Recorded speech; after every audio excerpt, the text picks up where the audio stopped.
கல்லூரியில் நீங்க படித்தா கூட பாதுகாப்பான ஒரு தன்மை உள்ள இடத்துல தான் நீங்க போகணும் அப்படின்னு தெரியலையா? என்ன பாதுகாப்பு இல்லாம போகுது அப்படிங்கறத எந்த கல்லூரியில் இங்க பாதுகாப்பு இருக்கு? Let's go holidays. It's time to travel beyond the boundaries.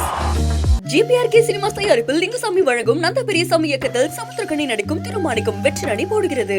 ஒரு ஒதுக்குப்புறமான இடத்துல லைட் வெளிச்சம் இல்லாத ஆள் நடமாட்டம் இல்லாத இடத்துல நண்பரோட உட்கார்ந்து பேசிக் கொண்டிருந்தது. இந்த மாதிரி குற்றச்செயலில் ஈடுபடுவதற்கு அது ஒரு தூண்டுகோலாக அமைந்து விட்டது. அவர் எப்படி உள்ள வந்து துணிச்சலா பண்றாரு? அந்த துணிச்சல் எப்படி வருது? அதுதாங்க கல்லூரி வளாகத்துல ஒரு சரியான ஒரு செக்யூரிட்டி அரேஞ்ச்மெண்ட்ஸ் இல்லை. 40-50 பேருக்கு 24 மணி நேரம் நீங்க போலீஸ் பின்னாடியே போக முடியுமா? Practically it is not possible. பிராக்டிகலா புரிஞ்சுக்க நாட் பாசிபிள். ஃபர்ஸ்ட் டைம் அஃபெண்டர்னா கூட பரவாயில்ல, ஒரு ஹேபிச்சுவல் அஃபெண்டர். இந்த துணிச்சல்ங்கிறது வந்து காவல்துறை கொடுத்த அச்சம். என்ன போலீஸா போய் இன்ஜெக்ஷன் போட்டு அவங்களுக்கு துணிச்சல், அவங்களுக்கு வீரியம் கொடுத்தாங்க, அந்த ஸ்டீராய்டு மாத்திரை மாதிரி கொடுத்து நல்ல தைரியத்தை கொண்டு வந்தாங்க. ஏங்க குற்றம் பண்றவனுக்கு ஒரு அரை மணி நேரம் ஒரு சூழ்நிலை போதுங்க. அரசியல்வாதிகள் ரவுடியை ஊக்குவிக்கிறாங்க, கட்சியில பண்ணதான் செய்வாங்க. உங்களுக்கு தெரியாதா என்ன? ஏன்ட வாயில இருந்து கேக்குறீங்க, உங்களுக்கு தெரியாதா? எல்லா கட்சியிலும் ரவுடி இருக்கான்னு உங்களுக்கு தெரியாதா? ரவுடி எல்லாம் போலீஸ் ஸ்டேஷன்ல போய் மிரட்டுறாங்க, போலீஸ் ஸ்டேஷன்ல போய் உன்னை மாத்தி விட்டுருவேன், நீங்க வந்து பண்றேன்னு சொல்லி உங்களுக்கு தெரியாதா? பாலியல் ரீதியான குற்றங்களுக்கு எதுவும் அழுத்தம் கொடுக்க மாட்டாங்கன்னு சொன்னீங்க. முடியாது, ஆனா பண்ணிருக்காங்களே. வணக்கம். வணக்கம். தமிழகத்தில் உள்ள எல்லோரையும் அதிர்ச்சிக்குள்ளாக்கிய ஒரு செயலாக தான் பார்க்க வேண்டியது இருக்கு. அந்த சம்பவம் கேட்ட உடனே நீங்க முதல்ல அப்சர்வ் பண்ண என்ன விஷயம்? இந்த சென்னையில் உள்ள அண்ணா பல்கலைக்கழக வளாகத்தில் வந்து கல்லூரியில் படித்துக் கொண்டிருந்த ஒரு இளம்பெண் பாலியல் வல்லுறவுக்கு உள்ளாக்கப்பட்டார் என்பது ஒரு அதிர்ச்சிக்குள்ளான ஒரு தகவல் தான். யாருக்குமே நடக்கக்கூடாது. இப்படி நம்முடைய குழந்தை, நம்முடைய தங்கை, உடன் பிறந்த சகோதர சகோதரிகள் யாருக்கு நடந்தாலும் எந்த ஒரு ஃபீலிங் வரணுமோ அந்த மாதிரி எல்லாத்துக்கும் வரணும். எஸ்பெஷலி போலீஸ் ஆஃபீஸர்ஸுக்கு நம்மளுடைய ஜூரிஸ்டிக்ஷன்ல இப்படி நடந்து போச்சே அப்படின்னு சொல்லி ஒரு ஆத்திரம், ஒரு கோபம், அந்த சரியான ஒரு சட்ட ஒழுங்கை நிலைநாட்டணுமே அப்படிங்கிற ஒரு உத்வேகம் அவர்களுக்கு கண்டிப்பாக வர வேண்டும். ஒரு முன்னாள் காவல்துறை அலுவலர் என்ற முறையில் எனக்கு மிக வருத்தத்தை அளிக்கக்கூடிய ஒரு செயல்தான் இது.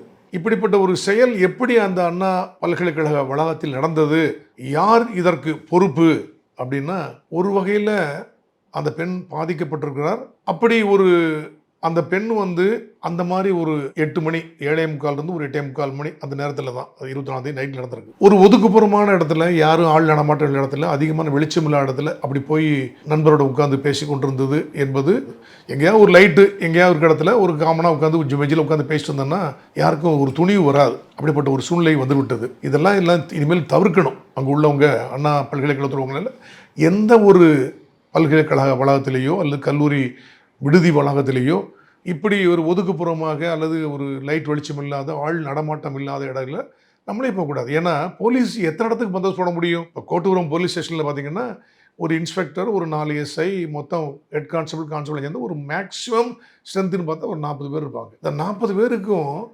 ஃபுல்லாகவே கொண்டு அண்ணா பல்கலைக்கழக வளாகத்தில் பந்தோபஸ்து போட்டால் கூட முடியாது. ஏன்னா 40 பேர் 3 ஷிஃப்டாக போடுவோம்.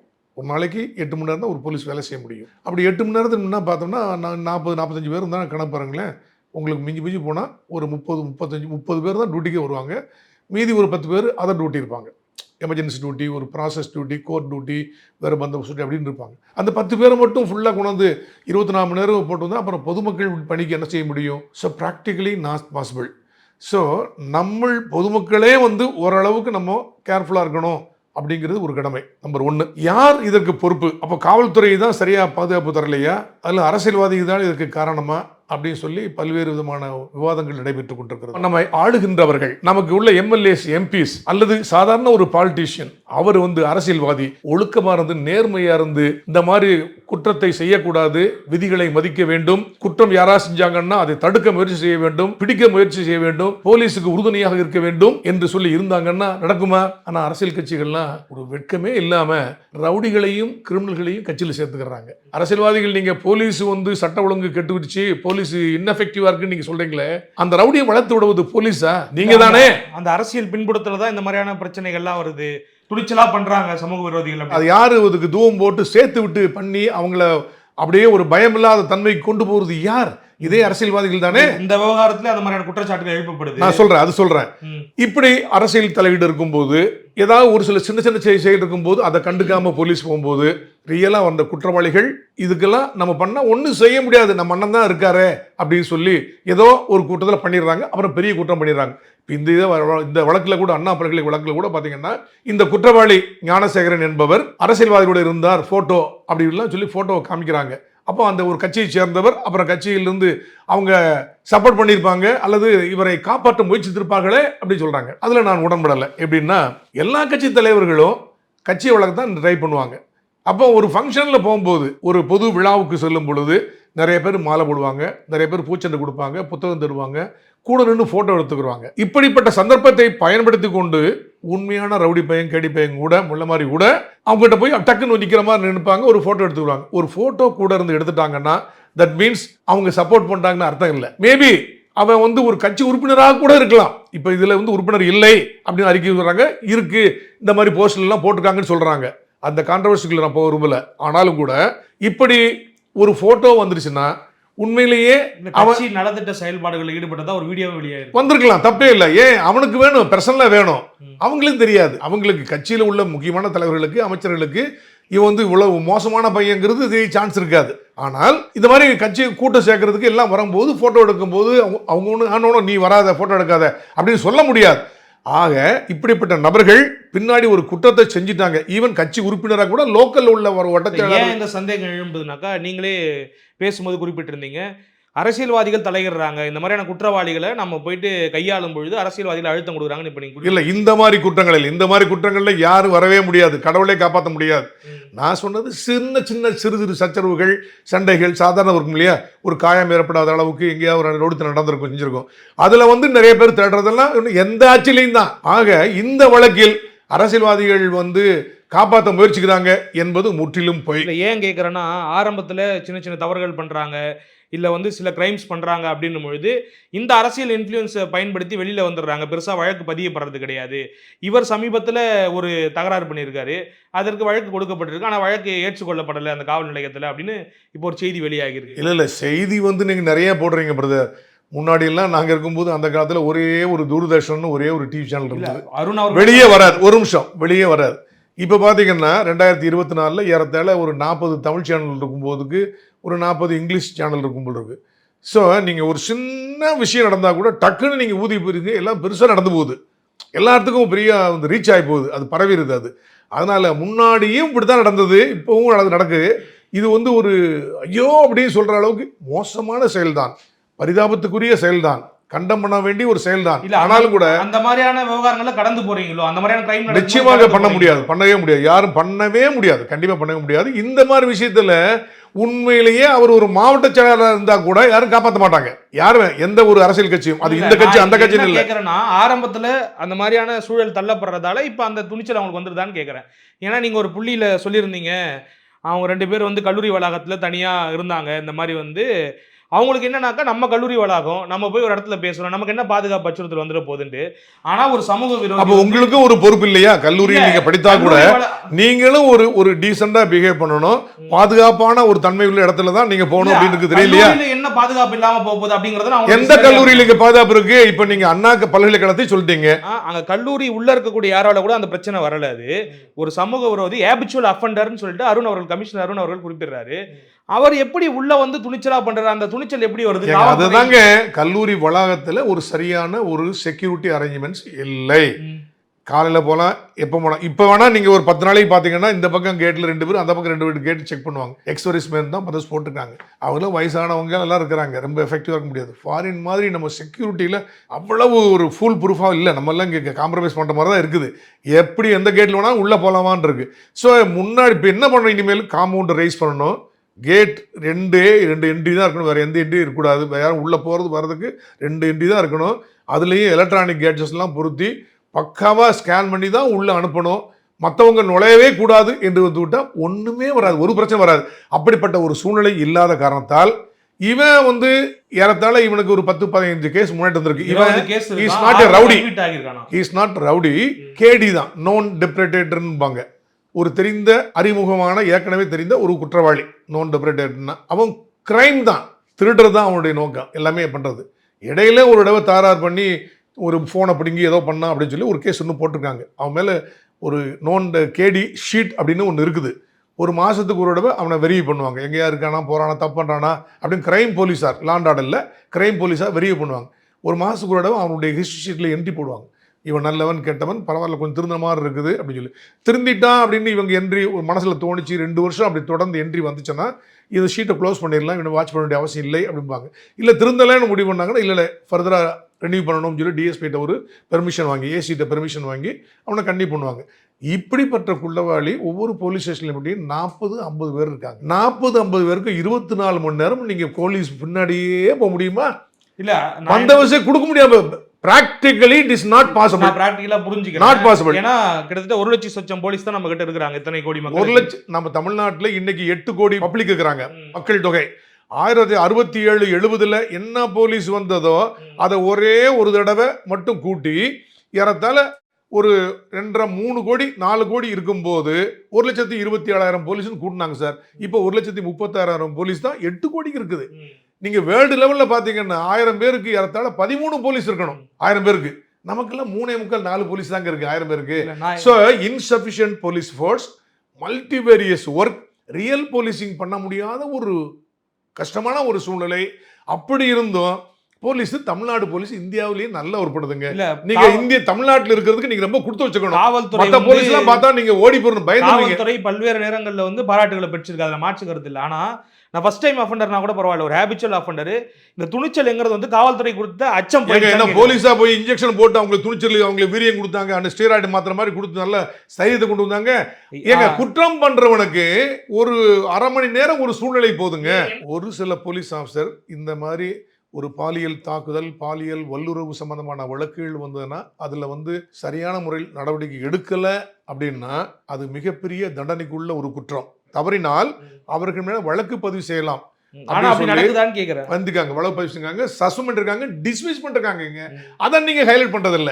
உங்களுக்கு வந்து பரபரப்பான செய்தி தான் முதல் அவசியம். இன்னைக்கு ஒரு தப்பு பண்ணிட்டாங்கன்னா, இந்த தப்பான இந்த இன்ஸ்பெக்டர் இப்படி பண்ணிட்டாரு, வழக்கு பதிவு செய்யலைன்னு சொல்லிடுவாங்க இல்லையா, அவங்கள சஸ்பெண்ட் பண்ணி டிஸ்மிஸ் பண்ணிருப்பாங்கல்ல. இந்த வழக்குக்காக டிஸ்மிஸ் பண்ண அதுக்கப்புறம் உங்களுக்கு ஆரண கஞ்சி, அது பெரிய ஒரு பரபரப்பு இல்லை. நீங்க செய்ய மாட்டேங்கிறீங்க, அதனால உங்களுக்கு வெளியே தெரியல. இல்ல நான் பெரும்பாலும் பாக்குறோம். இப்ப வந்து ஒரு மாசத்துக்குள்ள இந்த இடைவெளிக்குள்ள இந்த 2 சம்பவம் நடக்குது. அப்ப அங்க ஒன்று நடக்குது, அப்புறம் இங்கேயும் நடக்குது. நான் தான் முதலே சொன்னேன், எல்லா அக்யூஸ்டையும் ஒரு போலீஸ் ஸ்டேஷனுக்கு 30-40 பேர் இந்த மாதிரி ஹிட் ஷீட் உள்ளவங்க இருந்தாங்கன்னா, சென்னையில் 150 போலீஸ் ஸ்டேஷன் இருந்ததுன்னா எல்லா போலீஸ் ஸ்டேஷன்லையும் அவனை மட்டும் பார்க்கறது மட்டுமே இல்லைங்க சார். அது அப்படின்னா ஐபிசி சிஆர்பிசி ஒன்றுமே வேண்டாமே. யாராவது ஒரு கேடி பையன் ஒரு அரசியல்வாதியில் ஒரு மோசமானவர் இருந்தான்னா அவனுக்கு உடைய சொந்த இதுக்காக வேண்டி எங்கேயாவது ஒன்று பண்ணியிருப்பான்.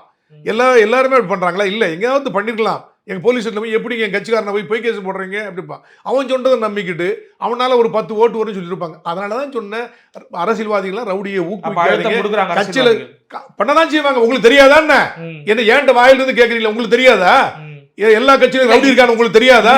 ரவுடி எல்லாம் போலீஸ் ஸ்டேஷன்ல போய் மிரட்டுறாங்க, போலீஸ் ஸ்டேஷன்ல போய் உன்னை மாத்தி விட்டுருவேன் நீங்க வந்து பண்றேன்னு சொல்லி உங்களுக்கு தெரியாதா? பாலியல் ரீதியான குற்றங்களுக்கு எதுவும் அழுத்தம் கொடுக்க மாட்டாங்கன்னு சொன்னீங்க. முடியாது, ஆனா பண்ணிருக்காங்களே. இல்லைங்க, அது இல்லைங்க, அது வந்து போலீஸ் பண்ண தப்பு. போலீஸ் பண்ண தப்பு எப்படின்னா, ஒரு கேஸ், ஒரு ரேப் கேஸ் அப்படின்னு போட்டா வச்சோங்களேன், அது மிகப்பெரிய ஒரு ப்ராசஸ். ஒவ்வொரு 15 நாளுக்கு ஒரு தடவை டிஎஸ்பி எஸ்பி லெவல்ல அடிச்சிருக்காங்க. அது நீங்க சொல்றீங்க சார், நீ அவங்கள லவ் பண்ணிருப்ப, நேற்று வரைக்கும் லவ் பண்ணி ஒன்னா இருந்திருப்பீங்க, இன்னைக்கு பிரிஞ்ச உடனே என்ன ரேப் பண்ணிட்டான்னு கம்ப்ளைண்ட் கொடுக்குற, போய் சொல்ற இப்படின்னு பேசுவாங்க. அதெல்லாம் பேசவே கூடாதுங்க. நீங்க மேற்கொண்டே போக வேண்டாம். ஹைகோர்ட் கண்டனம் தெரிவிச்சிருக்கு. அதாங்க, வழக்கு பதிவு செய்ய தவறுனா உடனடியாக இடைநீக்கம் செய்யப்பட வேண்டும், பணி நீக்கம் பெர்மனண்டா பண்ணப்பட வேண்டும், கிரிமினல் வழக்கு பதிவு செய்யப்பட வேண்டும். இப்படி சட்ட திருத்தம் கொண்டு வாங்க. டீம் சைட்ல இருந்து இப்ப நான் கேட்கறேன், அருண் அவர்கள் வந்து நம்பிக்கை கொடுக்குறாரு, நீங்க ஏதாவது ஒரு பிரச்சனை நடந்துச்சுன்னா தைரியமா வந்து நீங்க வந்து ஒரு போலீஸ் ஸ்டேஷன் வந்து கம்ப்ளைண்ட் கொடுங்க அப்படின்னு கொடுக்கும்போது நம்ம வந்து சரி ஒரு தைரிய துணிச்சல் இருக்கு, நம்ம அந்த பொண்ணு கொடுத்துருக்காங்க, நீ நடக்கக்கூடிய பிரச்சனைகள் நம்ம கொடுக்கலாம், நமக்கு ஒரு எண்ணம் தோணுது இல்லையா? இதே மாதிரி தான் டாப் ஹைரார்க்கில இருந்து கீழே வரைக்கும் இருக்காங்களா? அது பெரிய சிக்கல் இல்லை. இப்ப நான் உங்களுக்கு உதாரணம் சொன்னேன், 2 உதாரணம். விக்டிமா போறவங்களே தண்டிக்கிறாங்கன்னும் போது என்ன பண்றது? உண்மை நீங்க சொல்றது கரெக்ட். இந்த மாதிரி போலீஸ்ல சில கருப்பாடுகள் இருப்பது உண்மைதான். இப்படிப்பட்ட போலீஸ் கையெடுக்கப்பட வேண்டும். எனக்கு இன்னொரு கேள்வி இந்த வழக்குல என்னன்னாக்கா, இந்த எஃப்ஐஆர் லீக் ஆனது வந்து பெரிய பேசுபொருளாயிருக்கு. தார்மீக ரீதியாகவும் சட்ட ரீதியாகவும் தப்புங்கிறது அருண் அவர்களே சொல்றாரு அது வந்து டெக்னிக்கல் கிளிச் ஆயிடுச்சு அப்படின்னு. நீங்க எப்படி பாக்குறீங்க அதை? கடைசியா ஒரு கேள்வி. ஒரு பாலியல் வல்லுறவு வழக்கில் அந்த பெண்ணினுடைய பெயர், முகவரி, சொந்தக்காரங்க அல்லது அந்த பெண்ணினுடைய அடையாளத்தை தெரிந்து கொள்ளலாம், பெயர் விலாசத்தை தெரிந்து கொள்ளலாம் என்ற அளவுக்கு இட்டு செல்லுகின்ற எந்த ஒரு தகவலையும் வெளியே சொல்லக்கூடாது. ஏன்னா அந்த பெண்ணுக்கு நாளைக்கு லைஃப் லாங்காக மனதில் மிகப்பெரிய உளைச்சல், மிகப்பெரிய ஒரு கேவலம், மிகப்பெரிய ஒரு ஸ்டிக்மா வந்துடும். பெண்ணுடைய வாழ்க்கை பாதிக்கப்படும். பெண்ணு ஒன்றும் தப்பு பண்ணலை. என்ன சொசைட்டியில் என்ன ஒரு கெட்ட வழக்கம்னா, ஆண் தப்பு பண்ணிடுறான், அவனை கண்டம் பண்ணி இன்னொரு பொண்ணு தரமாட்டான்னு சொல்ல மாட்டாங்க. ஆனால் இந்த பெண் மனதால் உடன்படலை, அந்த பெண்ணுடைய விருப்பத்திற்கு மாறாக against her willingness, against her without her consent somebody ravish பண்ணிட்டான் அப்படின்னா அந்த பெண்ணு மேலே தான் பாவம் மாறி ஏதோ ரேப் பண்ணிட்டாங்கன்னா ஐயோ மோசம், எவனும் கட்ட மாட்டான். இப்படிப்பட்ட மோசமான ஒரு சூழ்நிலைக்கு ஒரு பெண் தள்ளப்படும் அளவுக்கு இந்த சொசைட்டி மோசமாக இருக்குது. அதனால் இந்த தகவலை வெளியே சொல்லவே கூடாதுன்னு சொல்லி செக்ஷன் 228A ஐபிசியில் ஒரு செக்ஷன் கொண்டாந்தாங்க. 2 years வரைக்கும் பனிஷ்மெண்ட், காக்னைசபிள் அஃபென்ஸ். அதுக்கு வந்து எஃப்ஐஆர் போடுறதுக்கு நீதிமன்ற அனுமதி தேவையில்லை, அரெஸ்ட் பண்ணலாம். அதே இதுதான் செக்ஷன் 72 ஆஃப் இந்த பிஎன்எஸ்ல இப்போ புதுசாக கொண்டு வந்துட்டாங்க.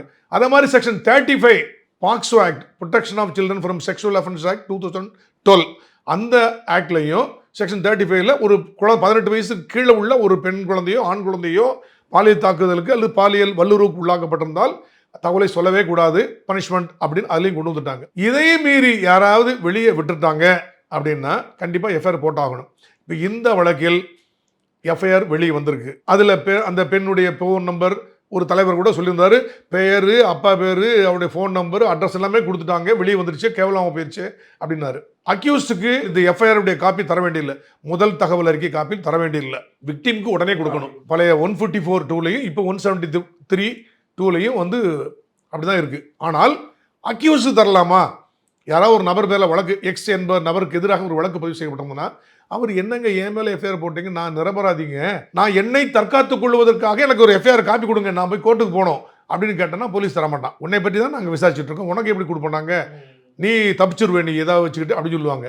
உச்சநீதிமன்றம் என்ன சொன்னது அப்படின்னா, youth bar association of India versus union of India அப்படி 2016 உச்சநீதிமன்றம் இனிமேல் போலீஸ் எஃப்ஐஆர் பதிஞ்சாங்கன்னா உடனடியாக அவங்க வெப்சைட்டில் பதிவேற்றம் செய்யணும். அதை சென்னை போன்ற பெரு நகரங்களில் மதுரை ஹைகோர்ட் சொல்லிச்சு 24 மணி நேரத்தில் பதிவேற்றம் பண்ணணும். மவுசரில் வந்து நெட்டு சரியாக இருக்காது, 48 அல்லது 72 மணி நேரத்துக்குள்ளே பதிவேற்றம் செய்யப்பட வேண்டும். அக்யூஸ் பார்க்கணும், யார் வேணால் பார்க்கலாம். ஆனால் உச்சநீதிமன்றம் சொல்லிச்சு, பாலியல் ரீதியான குற்றங்கள், இந்த ரேப் கேஸ், பெண்களுக்கு எதிரான பாலியல் ரீதியான வல்லுறவுகள் வழக்குகள், பாக்ஸ் ஆக்ட் குற்றங்கள் அல்லது இன்சர்ஜென்சி சொல்லுவோம் இல்லையா, கிளர்ச்சியாளர்கள் அல்லது டெரரிசம், இந்த மாதிரி சம்பந்தப்பட்ட சென்சிட்டிவ் வழக்குகளில் பதிவேற்றம் பொதுமக்களுக்கு தெரியும்படி செய்யக்கூடாது, பிளாக் ஆயிடும், ஆட்டோமேட்டிக்கா பிளாக் ஆயிடும் அப்படின்னு சொல்லி கொடுத்துருந்தாங்க. அப்படி சென்சிட்டிவ் வழக்கு எதில் இந்த நான் சொல்ல முக்கியமான உங்களுக்கு எக்ஸாஸ்டிவ் இல்லை, ரேப் வழக்கு, பாக்ஸோ ஆக்ட் வழக்கு, இன்சர்ஜென்சி ப்ளஸ் இந்த டெரரிசம், இது மட்டும் இல்லை, வேற ஒரு முக்கியமான வழக்கு, இந்த வழக்கினுடைய விவரம் வெளியே தெரியக்கூடாது அப்படின்னு நீங்கள் ஃபீல் பண்ணீங்கன்னா ஒரு டிஎஸ்பி அந்தஸ்துக்கு குறையாத ஒரு அலுவலர் அதை முடிவு செய்து ஒரு ஆர்டர் போடணும் அப்படின்னு உச்சநீதிமன்றம் அந்த youth bar association of India versus union of India அப்படிங்கிற வழக்கில் கொடுத்தாங்க. ஆக இவங்க எல்லா வழக்குகளையும் போட்ட உடனே அப்லோட் பண்ணிடுவாங்க. சிசிடிஎன்எஸ் அப்படின்னு சொல்லுவாங்க. அந்த போர்ட்டலில் அப்லோட் பண்ணாங்கன்னா அது மெயின் சர்வருக்கு போயிடும், ஒரு காப்பி கோர்ட்டுக்கு போயிடும், ஒரு காப்பி எடுத்து கையெழுத்து போட்டு யார் கம்ப்ளைனண்டோ, இல்லை விக்டீம் இல்லை கம்ப்ளைனண்ட்டுக்கு யார் கொடுக்காங்களோ அவங்க கையில் கொடுத்துருவாங்க. என்ன விக்டீம் 3ஆவது கூட இருக்கலாம், கம்ப்ளைண்ட் இப்போ நீங்கள் கம்ப்ளைனண்ட்டுக்கு உடனே எஸ் அக்னாலஜ்டு இந்த எஃப்ஐஆர் பட்டாச்சு கொடுக்க முடியும். இதில் போலீஸு தவறுதலாக பண்ணிட்டாங்களா அல்லது தெரியாமல் நெக்லிஜென்ட்டாக நடந்து போச்சா அப்படிங்கிறது தெரியல. ஆனால் வந்துருச்சு. ஆனால் போலீஸ் கமிஷனர் அருண் அவர்கள் என்ன சொல்லியிருக்காங்க, இதில் முன்னாடி இந்த சிசிடிஎன்எஸ் சாஃப்ட்வேரில் ஐபிசி சிஆர்பிசி என்று இருந்தது செக்ஷன், இப்போ பிஎன்எஸ் பாரதிய நியாய சங்கீதா, பாரதிய நகரிக் சுரக்ஷா சங்கீதா பிஎன்எஸ்எஸ் என்று மாறிவிட்டது. இது மாறினதுனால அது மாறாமல் ஒரு சின்ன கிளிச் வந்திருக்கு. அதனால தான் முன்னாடியெல்லாம் என்னென்னா அப்படி நாங்கள் அப்லோட் பண்ண உடனே இந்த செக்ஷனை பார்த்த உடனே அது பண்ணிடும், இப்போ பண்ண முடியாமல் ஒரு கிளிச் வந்துருச்சு. தெரிஞ்ச உடனே நாங்கள் உடனே அதை திருப்பி நாங்கள் மேனுவலாக பண்ணி பிளாக் பண்ணிட்டோம் அப்படி என்று சொல்லுகிறார்.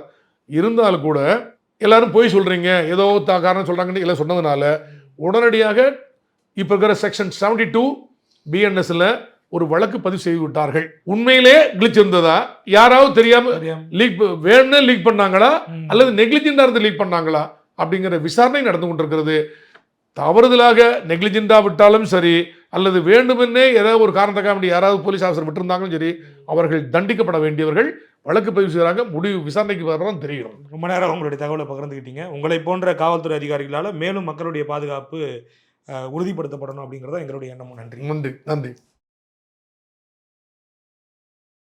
Let's go holidays. It's time to travel beyond the boundaries. GPRK cinemas தயாரிப்பில் லிங்குசாமி வழங்கும் நந்த பெரியசாமி இயக்கத்தில் சமுத்திரக்கனி நடிக்கும் திருமாணிக்கம் வெற்றி நடை போடுகிறது.